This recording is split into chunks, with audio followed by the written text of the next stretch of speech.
el tema de la vivienda es un tema con natural a las ciudades, o sea, yo digo que es el tabique, la casa es el tabique de la ciudad, digamos, para ponerlo en términos muy explicativos, ¿no? Es decir, se repite mucho y conforma la esencia. Y la esencia para mí está en la creación de barrios, no de conjuntos, no de calles, sino de barrios. Bueno, el principal reto, hijo, es que en materia de vivienda somos como los cangrejos, avanzamos para adelante y damos pasos para atrás. Hubo una época gloriosa de la vivienda en los setentas, en donde había una intención seria de resolver este problema. Luego se transformó, se trastocó, llegó a convertirse en una especie de fábrica de casas en donde no importaba dónde estaban, sino que generaran algún rendimiento y alguna economía.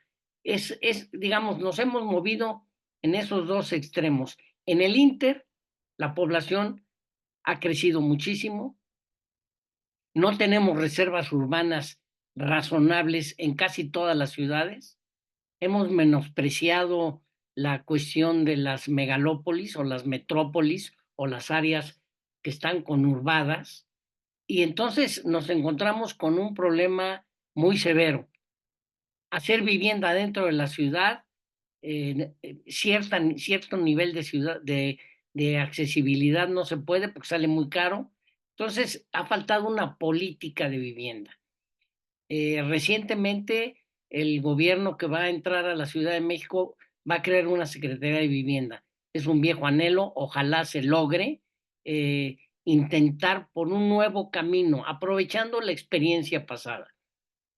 Sin duda, eh, tú no puedes disasociar la relación de la vivienda con el trabajo. Deben de estar lo más juntos. No Sí. puedes disasociar la vivienda con tu vida cotidiana.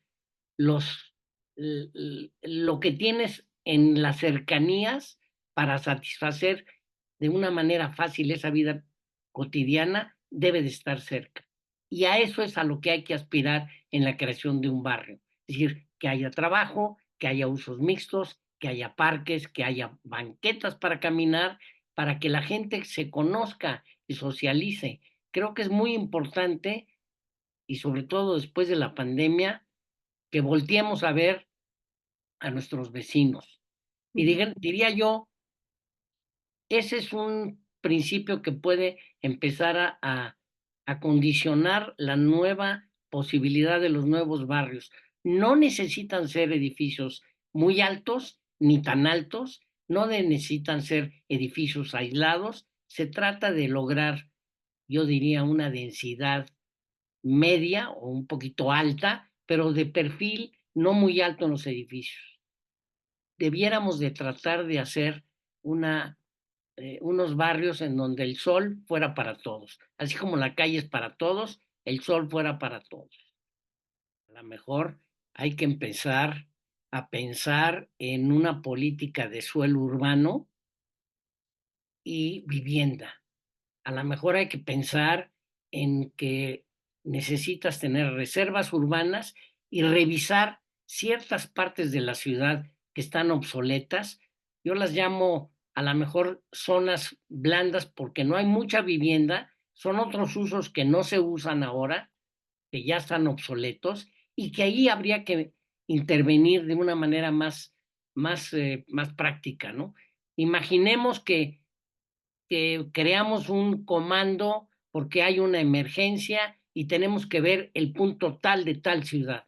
Y en ese punto nuevo o en esa zona de la ciudad, quitémonos todos los mecanismos preconcebidos y digamos, ¿cómo podemos hacer que esto sea un barrio viable que se pueda replicar en otras partes?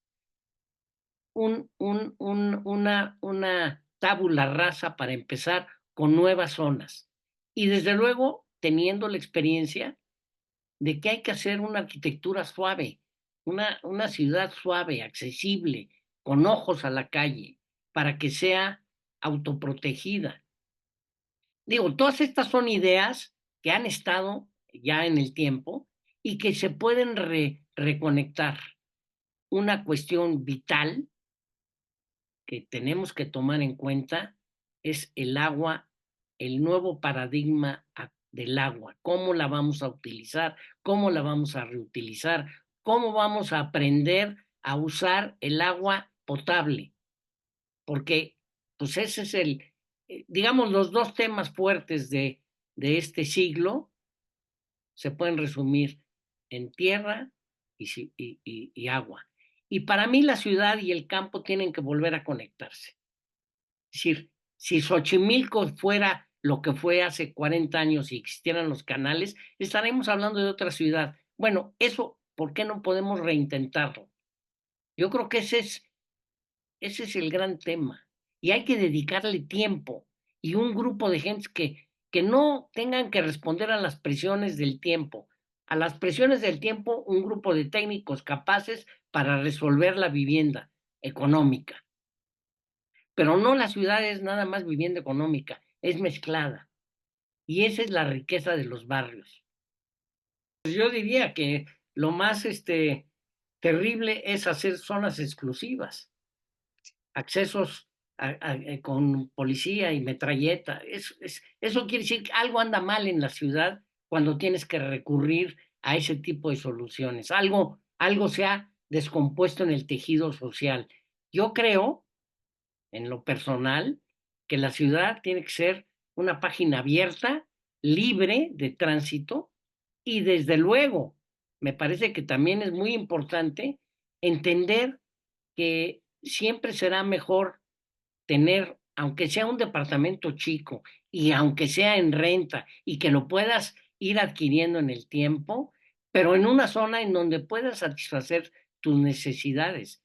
Y yo creo que eso es lo que hay que hacer. Hay que mezclar y hay que intentar un nuevo paradigma de barrio, en donde, digo, yo he hecho muchos análisis, en una superficie de 25 hectáreas puedes tener 70,000 gentes viviendo cómodamente en una zona caminable, 500 metros para cada lado.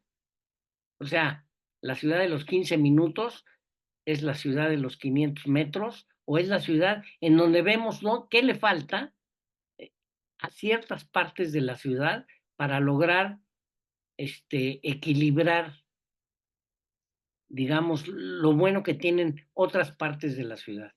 Decía un crítico que una buena ciudad ofrece de todo para todos. Bajo ese principio, la Ciudad de México, que es la que conozco muy bien, pues sí, hay zonas de la ciudad que ofrecen eso, todo para todos, pero hay muchas que no, y entonces ahí es donde debe de estar el ojo clínico. Básicamente la división de occidente, de oriente con poniente en la Ciudad de México es muy claro y hay que mezclarlo. Eso ha sido una realidad y además también hemos sido muy, yo llamo la sociedad clinics, los que saben ya los usaron, tíralos y que vengan nuevos. Yo creo que tiene que haber una cierta continuidad. Las ideas jóvenes con la experiencia, cuando se mezclan, logran grandes cosas y pues, hay que hacerlo. O sea, no es que uno sea experto, es que uno sabe, hay cosas que han funcionado y cosas que no funcionan. Sin duda, si la Secretaría de la Vivienda de la Ciudad de México no se coordina con el área metropolitana, pues va a quedar limitada a una cosa muy, muy concreta, ¿no? Y obviamente lo que no dejamos de ver es que cuando no hay oferta, pues el precio se va para arriba. Lo que tenemos que inundar es de buena oferta. Y en ese sentido, entrar en valores justos de lo que debe de ser el costo del suelo en ciertas zonas. Es en función de lo que le puedes meter y no más. Insisto, creo que tenemos que volver a ver en serio cómo almacenar el agua, cómo refiltrarla, cómo reciclarla. Y para eso yo creo que no hay mejor caso que agarrar y hacer un modelo, un caso de estudio de una zona en donde se trate de resolver, a ver si con la visión de nuevos pensamientos del agua y del reciclaje, podemos plantear nuevos estándares. ¿Qué quiero decir con eso? Es absurdo que en la Ciudad de México el límite de cuota del agua sea de 300 litros o 350, 300 litros por habitante. La verdad, no sé, es un desperdicio. Eso lo único que provoca es más desperdicio. Entonces, tiene que haber una revisión de cuánto es el agua necesaria. Y la otra, es decir, si en un momento dado pudiéramos pensar que un nuevo desarrollo, en lugar de demandar el 100% de agua potable, con el 15% lo resuelva, porque el otro 85% ya lo reciclamos y ya le dimos un segundo y tercer uso, estamos en la grande. O Sí, sea, el problema es decir, en la Ciudad de México a mí me queda muy claro, mientras se siga avanzando acabándose con el bosque de agua, o sea, de nada va a servir eso, porque ahí está la riqueza del agua. Entonces, eso lo tenemos que traer a escala en las ciudades. Yo digo que la Ciudad de México debería de tener no un Chapultepec, ya lo tenemos, no, 1000 parques de cierto tamaño que satisfagan las necesidades de la gente que vive ahí. Están pasando muchas cosas en muchos lados. Eh, por ejemplo, obviamente lo que hicieron en París, pues es un replanteamiento con la Villa Olímpica, pero son unas densidades que nosotros no podemos tener. O sea, no son reales. Pero también tampoco es real que esta ciudad se convierta en densidades de 500, de 800 viviendas por hectárea. Tampoco. Como tampoco es real la densidad, que era alta. Es decir, Nonualco tenía 800 habitantes por hectárea. Se nos hacía altísimo. Bueno, hoy eso es ni la mitad de lo que se está produciendo. ¿Por qué? Porque el valor del suelo es muy fuerte. Entonces, tiene que haber un nuevo planteamiento económico de la ciudad y tiene que ser factible. O sea, no podemos pensar que vamos a subsidiar como se subsidian tantas cosas.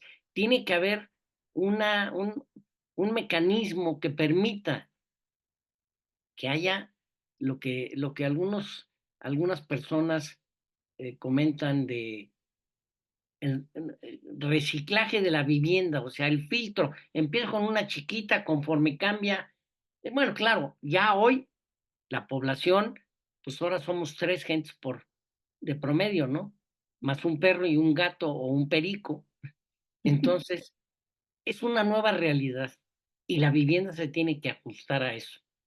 Pero yo creo que lo básico es que esa vivienda esté bien ubicada en función de tu trabajo y de lo que necesitas para resolver tu vida diaria. Pues revisar las áreas blandas de la ciudad, las áreas que pueden ser intervenidas, porque no hay mayor problema de gente que viva ahí y cómo ofrecer. Es decir, en la Ciudad de México hay miles de oportunidades. Ciudad Vallejo, por ejemplo, hicimos algún estudio nosotros en Utópolis, en donde planteábamos nuevos barrios, una visión diferente. Desgraciadamente no prosperó. O sea, tenemos que romper barreras. Y lo que no podemos hacer es que sigamos sacando a 100,000 gentes de la Ciudad de México y que se vayan al Estado de México sin ningún control. Digo, nada más es cosa de ver lo que está pasando en Chalco, en cualquier zona de la Ciudad de México, los encharcamientos, en fin, una serie de problemas que tenemos que replantearnos cómo hacer que la ciudad y la naturaleza convivan en un mismo espacio. Por ahí sería mi visión. Un sentido de moderación, caray. Un sentido de moderación. ¿Cuántos trajes necesitas en tu vida? sí, ¿Cuántos zapatos necesitas en tu vida? Digo, no sé. Implica una nueva conciencia de ser urbanos en el siglo XXI, en donde estamos con las pandemias y con el cambio climático, que o entendemos o simplemente la naturaleza va a decir, no te necesito aquí y nos va a empezar a eliminar. Si a eso le añades todas las otras cosas que están pasando, que pasan a una velocidad, pues lo único que podemos pedir es que nuestro tránsito en la vida sea útil y que funcione lo que estás proponiendo. Entonces, ¿qué les recomendaría? Vayan a visitar zonas de la ciudad donde están todos los tipos de vivienda. ¿Qué cosas están bien aquí? ¿Qué cosas están mal acá? ¿Qué hay en el mundo afuera? ¿Qué podemos hacer? O sea, podemos agarrar y decir, sí, hagamos la visión de París, un arquitecto, un plan maestro y miles de arquitectos trabajando en la calle. Eso lo hicimos cuando el temblor del 85. Esa experiencia simplemente se aborró, se tiró y no volvió a pasar nada. Eso es a lo que yo, el mensaje que mandaría. Seamos tranquilos y revisemos los casos buenos y aprovechemos el vasto conocimiento que existe. No, yo creo que hay que cambiarlo. O sea, este, definitivamente hay posibilidades. ¿Cuándo habías, cuándo pensaste que la colonia Roma iba a resurgir como resurgió? Claro, ahora viene la cosa de la gentrificación y demás. Sí, hay que tener cuidado con eso, pero la ciudad es un organismo vivo y entonces lo que tiene que ser es cuidar esa salud, siempre movernos en el difícil equilibrio de lo que es una zona exitosa, que por ser exitosa se llena y se destroza. Eso sí, debemos de aprender a que no nos pase. Cuidar el crecimiento y lo que tienes, ujú, atesorar lo que tienes, porque lo que sí, tienes ahí está. sí, Pero pues sí, la esencia de una ciudad es que haya heterogeneidad, densidad y mezcla. Bueno, heterogeneidad y mezcla de usos, pero lo heterogéneo, es decir, que seas individuo y comunidad al mismo tiempo en un caso y en el otro. La ciudad es lo más grande que hemos creado, hay que conservarlo y lo podemos hacer. Tenemos la tecnología y el conocimiento, tengamos las ganas.